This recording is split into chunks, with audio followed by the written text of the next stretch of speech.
on voit de tout. On voit de tout. Et le travail des droits de l'homme doit se faire aussi à Paris, peut-être, sur certains points. C'est ce qui donne, je dirais, du goût, oui, du goût à la vie de toute personne qui se veut militante pour des principes.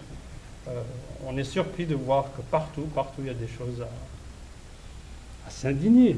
Qu'est-ce qu'il doit nous faire indigner. Quoi donc, par exemple, durant ces 6 mois?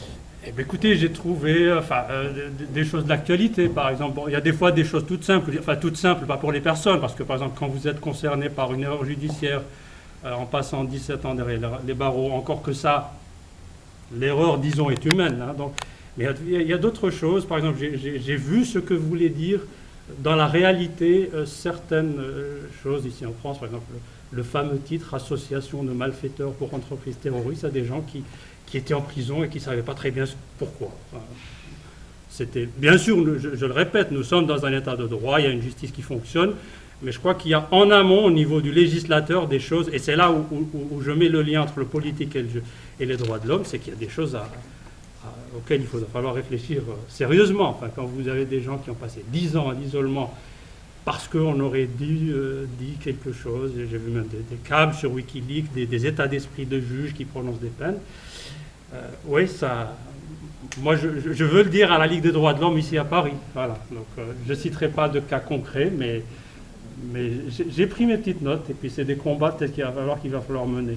Est-ce qu'au-delà de ces aspects juridiques, est-ce que vous avez parlé, je dirais, avec des personnes qui peuvent être un petit peu parfois perturbées sur le plan de leur appréhension de la religion musulmane? Est-ce que vous avez parlé avec eux? Vous avez des discussions un petit peu théologiques? Il ne faut pas se voiler la face, mais disons, on est à Paris, il y a des situations, dans des contextes historiques qui sont connus, il y a toujours des frictions.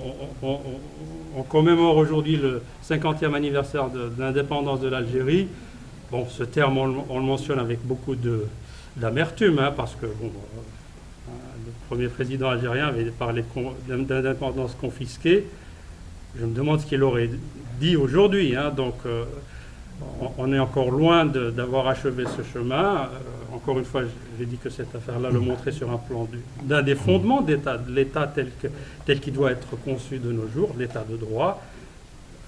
Il reste tellement à faire que je n'utiliserai pas de gros mots pour le décrire, mais chez nous, on en est très très très loin. C'était pas ma question, c'était avec des détenus musulmans, disons, pour parler franchement. Est-ce que vous avez des